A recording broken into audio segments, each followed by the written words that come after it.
Salofalava, this is Pacific Waves from RNZ Pacific. I'm Susana Swiswiki. Coming up, an update on dengue fever in the Pacific. Also, of course, as we know, that referendum was not binding and is not binding. What's ahead for Bougainville in its quest for independence? And possibly in some cases, maybe not specifically to me, but can be lifesaving. Art can be, we chat with Tongan artist Luca Walton. Dengue cases in the Pacific are at their highest level in almost a decade, with Samoa particularly affected with more than 2,000 cases reported and multiple deaths since an outbreak was declared in April. I spoke with Dr. Mark Jacobs from the World Health Organization and began by asking for his latest take on the outbreak in the region. Certainly in the Pacific, the cases are still going up in some countries, but in other countries they had their peak some months ago. So it's a pretty mixed situation. But certainly in Samoa, they continue to see more cases. So I think in the last few days they've gone from 2,277 confirmed cases to 2,619. So what's that? Nearly 350 more in a few days. Nauru is also seeing more cases, but yeah, some of the other countries are probably about to call their outbreak over. So it's been a very big series of outbreaks right across the Pacific. Certainly the biggest that we've seen in our records. Yeah, you say that there's like a mixture of results peaking in some parts of the Pacific. Would you say that Samoa and Nauru are most at risk at this point? Well, certainly they are. Those sort of countries, Samoa, Nauru, maybe Cook Islands is also seeing cases. American Samoa also. So we don't know yet. I mean, we don't know how high their peak is going to get. We don't know how many more cases they're going to get. So certainly, I guess the risk in those Pacific Islands are higher than a lot of the other Pacific Islands at the moment. But I mean, there's still dengue risk all through the Pacific. Regardless of the number of cases, there's still, it's still possible to catch dengue if you get bitten by an infected mosquito. In many parts of the Pacific at the moment.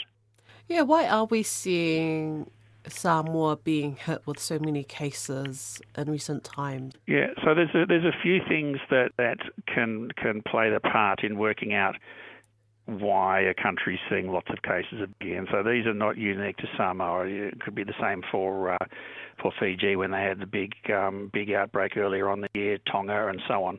But there's a few things. So firstly, for quite a few of the Pacific countries, dengue is not always there all through the year. So the virus only lives in people and mosquitoes, and except for the biggest of the Pacific countries, they probably don't all year, every year, have the dengue virus around. And so the first thing that needs to happen is you need to actually have somebody coming into the country carrying the dengue virus and then being bitten by the local mosquitoes, and then it spreads. So that's how you start getting outbreaks. Then why do they get big? So we know in the Pacific that even across the whole of the Pacific, we tend to see some years when it's pretty quiet for dengue, and then other years when it's a really big year, and this year being the biggest of the years that we've seen. Now that can be about weather, because it could be about weather being a bit warmer, a bit wetter, and makes it easier for the mosquitoes to breed and to spread the mosquito. But it can also be about there being lots of people, particularly children, who haven't been exposed to dengue before, because once you've been infected with dengue, there's 4 different types of dengue. If you get infected by one type of dengue, you're then protected against that type of dengue in the future. So adults are pretty likely to have been exposed to 1, 2, 3 of the strains of dengue during their lives, and so they're not at risk of getting it again. Whereas children, they haven't been exposed, or they've just been exposed once, and then maybe a second type comes in that hasn't been there before, and then that means that, say, a lot of the children in the country are at risk, and so that's what you tend to see. The other thing, of course, is that Although we've been monitoring dengue for quite a long time in the Pacific, the surveillance systems, the laboratory systems and so on in the Pacific countries are getting stronger and stronger. So we're probably seeing a higher proportion of the cases now, but that's not the main reason. The main reason is there really is a lot of dengue around this year, and I think it's that mixture of different strains coming into at least some of the countries, and a lot of children being at risk of being infected by that different strain. It's great to hear that there's a robust surveillance system in place, but what about the health systems? Is there cause for concern in terms of whether they're feeling the strain? Well, any country, regardless of size, if you get a big enough epidemic or a big enough outbreak, it's going to stress the health system. So, even Australian and New Zealand health systems get stressed every winter because of influenza, for instance. So it wouldn't be surprising if the health systems in the Pacific countries that are seeing dengue at the moment are getting stressed and stretched, and that's certainly happening. And we're seeing, special things having to be done, like Samoa, I think, has established a special ward for dengue patients. I remember, there's been a number of the Pacific countries that ran out of key supplies, and they needed help from partners like WHO to get more things like IV fluids, for managing people with severe dengue. So the systems are being stretched, but we know that in the Pacific, Pacific health professionals and health systems, they are used to dealing with stresses. Whether it's a cyclone or it's an epidemic, or because some of their health workers have gone off on leave or they've moved to somewhere else, and so they're dealing with smaller numbers of workers. There's a lot of practice in doing the best that the health workers can, and providing the best care they can for those for their patients, but they're really focusing on the important stuff. And so there's no question that in a lot of the countries in the Pacific that are currently dealing with dengue, there'll be some of the routine things they're not doing at the moment. And so that's how any health system copes with those sort of stresses. But there's also help that's available to other Pacific countries, and I think there's been some discussions about the possibility of some extra clinicians coming if that's needed. And so, partners like WHO are ready to help with that where requests are made. Fiji's top prosecutor claims moves to extradite him on corruption charges are designed to intimidate and get rid of him. Christopher Pride, who is in self-imposed exile in Aotearoa, claims charges brought by the country's anti-corruption agency this week are bogus. Mr. Pride says the government wants to stop him prosecuting those maligned in the Commission of Inquiry report into the head of the agency. Margot Staunton has more. On Tuesday, Fiji's Independent Corruption Commission, FICAC, announced it had begun extradition proceedings against the 60-year-old. FICAC's decision came soon after President Ngama Lalim-Balavu suspended Mr. Pride's 250,000 Fijian dollar, or approximately 184,000 New Zealand dollar salary. This is heavy-handed tactics designed to intimidate me and to prevent me from coming back to Fiji and resuming my duties. Because in actual fact, I am still the Director of Public Prosecution. All they've done now is cut off my income and file charges in extradition to try to damage me even further. Mr. Pride is seeking a judicial review of the President's decision in the High Court in Suva. He has been charged with 3 counts of corruption by the Suva Magistrates Court. He denies any wrongdoing and believes the charges are politically driven. Mr. Pride was hired in 2011 by the then President Ratu Josefa Iloilo on the recommendation of the Judicial Services Commission. The convicted former Prime Minister Franklin Bainimarama had seized power in a military coup in 2006. Mr. Bainimarama returned the country to democracy in 2014 with a landslide victory in a general election. Neither the New Zealand High Commission in Suva nor the Ministry of Foreign Affairs in Wellington have so far responded to his requests for help. Mr. Pride was suspended on full pay for misbehaviour in April 2023 after he was seen talking to the former Attorney General Ayez Sayed Qayyum at a cocktail function. Mr. Sayed Qayyum was under police investigation at the time, but Mr Pride maintains he never read his file. There are very serious allegations that have been made in the Commission of Inquiry report. Perjury, obstruction of justice, perverting the course of justice. Those are much more serious than simply having a conversation at a cocktail party. Yet I was suspended and they weren't. Clearly there's a double standard. In April last year, he was also charged with receiving superannuation payments that had not been approved by the JSC. 3 months later, the government cut off his remuneration. I had my salary suspended on the recommendation of the Judicial Service Commission on the eve of having to defend myself in the tribunal. They just cut my salary unilaterally and in breach of the law and terms of the suspension. And now they're doing it again. However, Mr Pride was exonerated in January following a week-long investigation by a tribunal.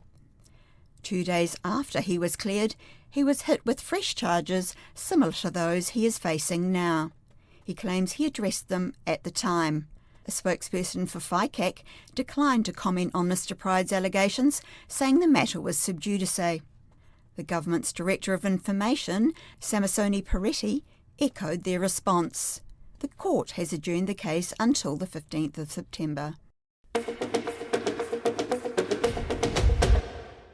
As the Papua New Guinea region of Bougainville prepares to elect a new government, front and centre is the issue of independence. There have been plenty of discussions on the matter, most recently when both governments gathered at Burnham and Christchurch. These negotiations come on top of a resounding result in a referendum on independence conducted in Bougainville in 2019. Don Wiseman spoke with Massey University Associate Professor in Defence and Security Studies, Anna Poles, to get her view on what's going on. It's coming up to 6 years since the referendum, and I'm just wondering what sort of progress has been made toward this quest for independence. Has any been made?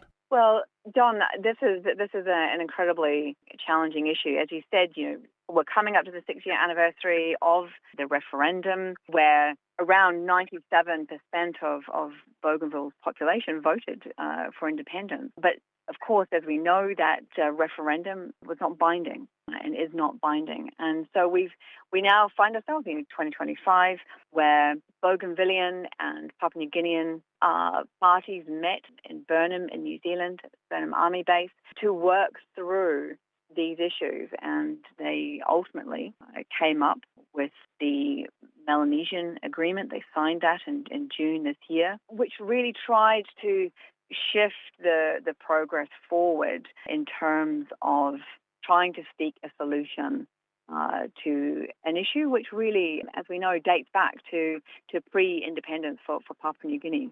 Yes, well, this Melanesian solution, it sounds like the solution you have when you haven't got a solution. It doesn't seem to amount to much to me as an outsider. No, well, it was fairly, it was remarkable on a couple of points. Firstly, Papua New Guinean Prime Minister James Marape, he referred to the Burnham as a spiritual home of the Bougainvillean peace process. And yet, on the other hand, you have the Bougainvillean President, Ismail Toraama, saying very clearly that the independence was non-negotiable and setting out a number of terms, including the fact that Bougainville was to become independent by, I think it's the 1st of September 2027, and if Papua New Guinea did not ratify that Bougainville would make a unilateral declaration of independence, which is not the first time Bougainville has done that either. In 1990, the Bougainville Revolutionary Army made a unilateral declaration of independence, and similarly back in the 1960s as well. Yes, and they have a habit of not going very well, these unilateral declarations, in various situations around the world, do they? They don't work. No, and that's where there is effort through the joint moderation meeting process to try and find solutions to the question of Bougainville's political status, either within the broader Papua New Guinean state. It currently has the autonomous province. And there have been a number of options which have been touted, similar to, for instance, free association, like Cook Islands relationship with New Zealand, for example. But none of these options have really gained a lot of ground at all. And they haven't gained ground because they exclude sovereignty, and that's their critical thing. They want to be able to join the UN and bodies like that, don't they? Exactly. And these talks, come on the eve of Bougainville's presidential elections, which take place on the 4th of September this year, less than a month away. And so the question of Bougainville's future, both its political future but also its economic future, are issues which are top of mind, very much so, as voters go into this election. And what is of concern here, obviously, is that there are still a lot of outstanding issues within Bougainville itself relating to the Bougainville crisis and the years of conflict.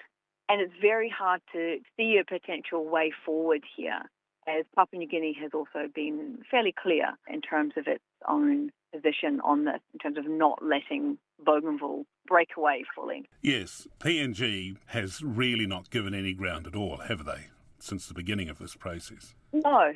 And they have concerns and these are long-standing concerns, and we've seen a number of different Papua New Guinean prime ministers reiterate the concern that if Bougainville was to become fully independent, that could potentially lead to a cascade of claims by other states, for instance. And that has always been very much at the heart of Papua New Guinea's concern. Now, one of the key campaigners for the presidential election, veteran politician Joe Lira, who's been the regional MP in the PNG Parliament in the past, he says on the quest for independence that the current government has been far too strident, and he thinks they've got to take a more conciliatory approach towards Port Moresby. And it sort of makes sense, doesn't it? We have had these dramatic statements coming from Ismail Toruam at the beginning of the various talks that have been held, laying out where they're going, where they want to go, or where they intend going, before anyone's heard from the other side. It seems like a back-to-front negotiation tactic. Well, it certainly limits the ability for either side to actually negotiate. And Lira has made that comment recently that there is strong support for Bougainvillean independence, very, very strong support. We saw that with the 97.7% voter turnout in favour of independence for Bougainville, but that the process itself needs to be rethought through, that the process needs to allow for far greater negotiation than we're currently seeing with these declaratory, the declared position, as you say, from the outset. There's not a lot of wiggle room there to move, and this is where there is some source of frustration around that. So whilst obviously there's a demographic that Toruama is appealing to in terms of being very strident on independence, there's still a process that needs to be worked through. And for as long as that I can remember, and there has always been discussion about a Melanesian solution to this issue, but these kinds of declarations are not facilitating that. What do they precisely mean by a Melanesian solution? Well, finding a distinctly Melanesian approach or a Melanesian solution to the issue. Now, what that looks like, I'm not sure. There's been various discussions over the years about what that would look like, what it would look like for Bougainville to remain part of Papua New Guinea in a way. But Bougainville is already autonomous, although, of course, key areas like foreign policy, for instance, still fall under Papua New Guinea's responsibility. So it is unclear what that would potentially look like, but finding a way which is ensuring that the process is peaceful to reach that outcome. And that is going to become increasingly challenging. Auckland-based artist and animator Luca Walton, best known as Lucid Luca, is an emerging voice in the Pacific creative landscape, with a distinctive style rooted in memory, identity, and the nostalgia of island life. Born in Lautoka in Fiji to a Tongan mother and a Balangi father, Walton spent his early years in Mataika, a lagoon-side village in Tonga where his imagination bloomed. Now, Walton's work is making its way to the big screen as part of an upcoming yet anonymous New Zealand Pacific feature film. I caught up with Luca Walton and began by asking him about his journey in art. Good question. I think I honestly can't put a pinpoint on like a particular like age or time. I feel like I have been drawing since I've had consciousness, and it's been something that's definitely been fostered by my family and my family friends since I was a kid. Like I'd only ever get art supplies for birthdays, Christmases, etc. Whether that was like things from like crayons to like paint kits. I think people could tell that I was into drawing from a young age, and so they definitely supported that. I definitely used to, like, I still actually, after the article came out this morning, I got a lot of messages from people being like, I remember when you used to draw me mermaids. I still have like your mermaid drawings on my fridge or in some album out back in the garage or something. But I think my love language was literally, as a kid, if I liked someone, I would draw them a mermaid and I would give it to them. And a lot of people still have those drawings now, and they joke about getting me to sign them again. Even though, there's depictions of mermaids in your arts, you can tell that there's elements of your Tongan or Pacific culture seeping through those drawings. So why is it important to you to draw on your cultural background? I feel like it isn't even optional in a way, because I'm Tongan and an artist. I'm a Tongan artist. Regardless of what I draw, it's going to be infused. I feel like there's two very clear ways. There's two different reasons, actually. I'll say there's two very clear reasons why I make the art that I do. One of them is because I like drawing pretty things. I like creating beautiful things. I like seeing, beautiful things and making them, bringing them to life. And then the second is genuinely based on the response I get and what kind of impact that has on people.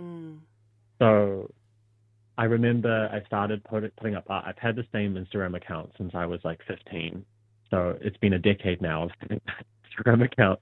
And I just remember when I started posting more and more, people would really respond to it, and they'd say things like, this makes me feel so beautiful, this makes me happy, this made my day, this made my week, up to, really crazy stories that still stick with me, a girl canceling a consultation with a plastic surgeon to, quote, fix her wide set nose. That still sticks with me. That happened a couple of years ago now, but I still think about it so often because that is real life impact from what I considered at the time to be my silly little drawing.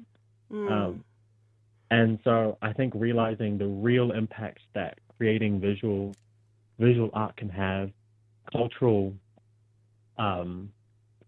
tied visual art can have, how validating and affirming and possibly in some cases, maybe not specifically to me, but it can be life-saving. Art can be, Yeah. I was about to ask, absolutely. I was about to ask you about the responses and the impact that your work has had on Pacific community, particularly women, and that story about how your art had influenced a woman to not go through with her cosmetic surgery. It just goes to show the power that Pacific representation in media or art can have.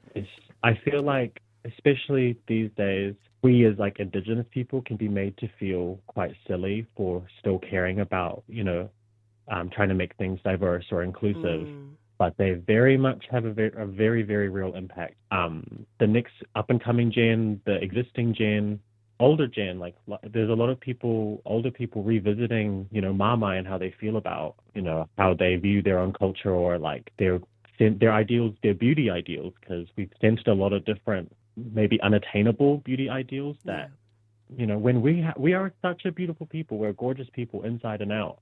And so I think when I go to make art, I'm not trying to spin it in a more beautiful light or anything. It already is beautiful. Yeah. I'm just holding up a mirror to Pacifica women in that sense. I'm holding up a mirror to my mum. A lot of people message me constantly saying, "It's like your mum," and I'm like, well, kind of is, always is. Love it. Hey, and I also hear that you're going to be in an upcoming film. Can you tell me more about that? Yes, so I'm not going to be in the film itself, but I'm taking the reins for just the final stage of a film. It's quite under wraps, I will say, for now. But yeah, I'm part of a beautiful little Pacifica Māori animation studio called Studio Ki'ipili, based out of Peke Fortress in Onehunga. And yeah, I'm part of a really amazing team of a collective of Pacifica and Māori artists. And we're basically we're working through a lot of layers of of mahi there. Yeah. But I think we're definitely coming to something we'll be quite proud of at the end. Oh, so exciting. I'll keep an eye out on that. That's the end of our tala no, Luca, but is there anything else that you'd like to share? I'm not sure. I think I can maybe just reiterate that I really think collectively we are stronger as a people, and making together, creating art together and stuff, I think is the future for Pacifica people. A return to that. That's Pacific Waves for today. For all episodes, head over to rnz.co.nz/Pacific. We're also on Spotify, Apple and iHeartRadio. From myself and the RNZ Pacific team, tō whā soifua.